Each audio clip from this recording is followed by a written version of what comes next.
years, or 19, except 2019, at least one preseason top 10 team finished not out of the top 10. Ladies and gentlemen, they finished outside the top 25. So among these 10, Alabama, Oklahoma, Clemson, Ohio State, and Georgia, Texas A&M, Iowa State, Cincinnati, Notre Dame, and North Carolina. Every year but one for the last 19 years, one of those 10 has finished not outside the top 10, but not ranked at all at the end of the year. This is a tough one. Because it's like that NFL thing. Every year, 4 teams that make the playoffs the following year, they do not. It's like happened for the end of time. I'll give you another note. You guys think about it. There has been at least one team every year in the past 29 years, with the exception of last year, which was a screwed-up year, and 2011, that started the season unranked but finished not in the top 25, but finished in the top 10. So that's for anyone outside of the top 25, which includes, for example, Oklahoma State and TCU close by, among some other teams as well. All right, if I had to guess, based on the schedule, like the only metric that would allow me to like guess on this right now is the schedule and who has the toughest one. I think it'd be Notre Dame. I mean, they've got, Wisconsin, Cincinnati, Virginia Tech, who's probably a little bit down, USC, UNC, and, those are all games you could lose. If you lose all those games, all your tough-ranked opponents and maybe one more, you're going to be outside the top 25. Yeah, I'm having a hard time with this one. I'm actually leaning towards Cincinnati, and the reason being that they could have a couple of losses. They could be 2-2 to start the year because they have a couple of top 25 games in weeks 3 and 4 with Notre Dame and Indiana.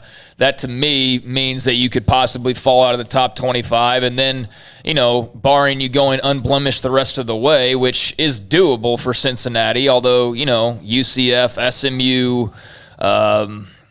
maybe somebody else jumps up there. Navy could give them another loss. I think 3 losses for a Cincinnati would probably keep them out of the top 25. 4 would assuredly keep them out of the top 25. Now, granted, they might not lose to both Indiana and Notre Dame, but just for me, not looking at every single schedule and not really needing to, like, I'm not expecting Oklahoma to finish outside the top 25. I'm not expecting Alabama or Clemson or Ohio State or Georgia or, on and on and on. But yeah, I think I'd go with Cincinnati just because I think with all the other schools are bigger and they're going to get more benefit of the doubt. So if I had to put some money down, this is not a wager I'd put a lot of money on, but if I had to put a $5 down, then yeah, I guess I'd go Cincinnati. All right, so that's one. So you want the other one? Who's that? I'll say, and it's the team that, it's gotten the most votes outside of the top 25. So wait a minute. You said who did you say Notre Dame? Notre Dame. You said Notre Dame, yeah. And you said Cincinnati, okay? Yeah. And so I'll say the team that's outside the top 25 now, and look, they're barely outside of it with 145 votes, which is 4 less than Ole Miss, but Utah. I think Utah has a good shot of going on a tear and winding up in the top 10. Look, they've got a tough one at BYU, which is a rivalry game, at USC, tough. Arizona State, if Jaden Daniels continues to grow, that might be a tough one. But outside of that, and Oregon at home, they could wind up in the top 10. Yeah, I don't have the top 25 in front of me, but I think the most – let's go through the top 10 first. So you is Cincinnati and Notre Dame. There's a Notre Dame fan, the 202, who is incredibly passionate about Notre Dame and feels like, and there have been times prior to the last 3 years, they've been to the playoff 2 of the last 3 years, and it seems like there's a perception that they are always overrated. You do hear that. That was probably for a length of time when maybe they were. But they're pretty loaded up. Yesterday you had that in the one of your top 5, the curiosity at quarterback, the young man who transferred from Wisconsin. North Carolina's getting a lot of love. Who do they have, Paul? I know they're in the ACC. Do they have a top-level non-conference game? Yeah, they have Virginia Tech to open the season on the road. That could knock them back a little bit because, they'll be favored against Virginia Tech, though. They're going to be favorites in that game. They'll be favorites. They should be probably 5-6-0 going to Florida State for that game, which that'll actually be a home game for them. But going into that game, they'll probably be 5-0. I mean, maybe Georgia Tech jumps up and gets them in week 4. That's a possibility. Changing their offense at Georgia Tech, aren't they? Mm-hmm. Yeah, so, maybe Georgia Tech jumps up, maybe Va Tech in that opener. But if they're able to get through that, they do have Miami and Notre Dame in back-to-back weeks. Miami's at 14. De'Aaron King's back and all of that. Yep. And then the Notre Dame game the following, which is actually 2 weeks later, they'll have a bye week between those games. That will be in South Bend. So that will be a tough little stretch. But, they get beyond that game. They get beyond the month of October. They've got Wake, Pitt, Wofford, and NC State. I mean, I think that's doable for North Carolina. So, ultimately, pretty favorable schedule. I mean, everybody's got a couple games, that are going to be total toss-ups or that you're going to be underdogs in or whatever. And for them, it'll probably, be a toss-up with Notre Dame on where both are ranked at that point. But, I'd say overall North Carolina has a favorable schedule. And all it takes is you get on the wrong side of a schedule and you lose a game you're not supposed to lose, and then something else happens. And the next thing you know, someone's better than we think now. So from the chat room, the responses have been from all over the country. Notre Dame, Georgia. Georgia's one, absolutely. I mean, there's so much hype around them that, I don't. And they're another team that has, I don't see them falling out of the top 25 entirely, but because, you brought up the SEC thing about, if they lose to Clemson, how far are they going to fall? They're not going to drop but a spot or two. Unless they get beat by 40, which we don't expect to happen, then Georgia's going to still be like top 5 after a loss. And at worst, they'll be top 10.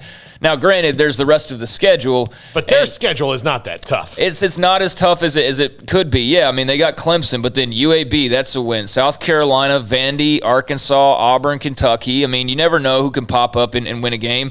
But the only ranked game on their schedule right now, Georgia, the only ranked game right now, we know this will change, but it is Clemson to start off with, and then it's all the way until the last weekend of October against Florida, who's a top 15 team right now, and that's it. Yeah. That's it on their schedule currently. Now, again, that will change, obviously, because you're not going to go a whole SEC schedule and only play one ranked team.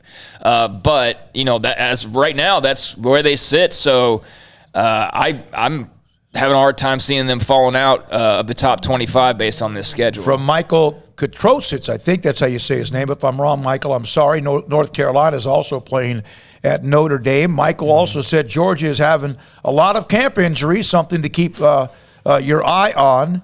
And then Jay Demas 77 just jumped in with the Happy Tuesday from Brooklyn. Nice to have you on the show. Paul, go to the non-top 25 team. Now, this is the Associated Press poll. Give me, raise your hand, the three of us, and also on the chat room or text line, 254-339-1122. Raise your hand when you have a team that's outside of the top 25 that you think will be could end up in the top 10. Now, this is going to be all, in a way, somewhat luck, but also who do we think that might be? Go. Do you want you list the team, then if you think of somebody you think will do that, then raise your hand. Utah will be top 10? Yeah. Well, I mean, because okay, if you raise your hand, you can raise it again after you say somebody else, okay? All right, Northwestern. They made a quarterback decision today, and I'll give you that in just a second. Yeah. Arizona State. Boy, maybe they got a lot of stuff swirling, but they're pretty good. Auburn. Possibly. I mean, I don't have a lot of faith in that, but I have more faith in them based on the other teams you mentioned so couple far. Of folks in the chat room have already said Utah with their hand in the air. Yeah, Utah's one that makes a lot of sense, yeah. It does. Yeah. Oklahoma State. I'm sorry, I was reading the wrong poll. Oklahoma State. I knew something was off. Yeah, I was like, Utah's okay. Yeah. Oklahoma State. So is Utah in the top 25? They are. They're 24th. All right. Yeah, I was like, sorry, I was looking at the wrong one. You scroll all the way down to the bottom, and you didn't see. Well, the AP has a lot of names. Yeah. So do Utah again. Yeah, okay. Yeah, they're starting off in the top 25 would have been already. Okay. Yeah. All right. Oklahoma State. Yeah, I think they've got potential to possibly sneak in there, yes. Yeah. Ole Miss. No. TCU. I don't think so, but my goodness, who knows? They have, you look at who they play and how strong they can be, and this seems to be a team that looks, with Duggan there and locked in with what they have in some places, how they play defense, They can. We've known they've beaten some people. We've done against Texas. What I don't know about the Iowa State series. Maybe. Yeah. Liberty. No, they're not. No matter, they can run the table, and they would not be in the top 25. Yeah. Auburn. Because of the SEC factor, if they get a nice win early, obviously they have to end with Alabama, and they've beaten them like nearly 40 times in their history. I know that's been spread out, but they have. NC State. I don't think so. Michigan. Boy, I don't have trust in them. They will bounce back this year. Here's another one. Well, they'll bounce back, but look, on their schedule is Washington, I've looked Wisconsin, Indiana, Penn State, and Ohio State. And they don't beat Ohio State. They haven't. I mean, so they're not like they might win the majority of those games, but they're not going to win all of those. Jacob Guy said Kentucky. Yeah. Scotty B mentioned Liberty, but they can run the table, including I think that might be Coastal Carolina, whoever that might be. I don't know. Yeah. Nevada. No. Boise State. No. I'm not doing top 10, no. Yeah. Okay, no. Ball State. Okay, no. BYU. No, not top 10 this year. UCF. I'm going to say no, but, I mean, yeah, I could see it. I could see that happening, but I'm not expecting that to happen, no. From Jordy Fighter, Michigan won't bounce back enough to reach the top 25, okay? Yeah. Houston. No. Boston College. No. No. From Dwayne, can Oregon really go 10-1, or will they trip up 3 times this year? I'm thinking 3 losses for the Ducks. Thank you, Dwayne. West Virginia. Top 10, No. I'm going to say no. No. Army. No. UCLA. No. And UAB.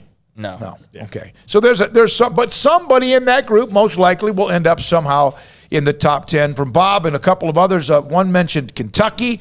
Bob said Kentucky is 3rd or 4th worst team in the SEC. And so that's the thing is, like, Kentucky could be a good team, but it's just where they are. It makes it so much more difficult. Like, if they were in a different conference, potentially they only lose a couple games, but based on the schedule they're going to have, it's like you double the normal amount of losses. But I like what they've done there the last few years. I mean, they definitely have upped their game, that's for sure. By the way, tomorrow there's 3 guests. We're going to have Joe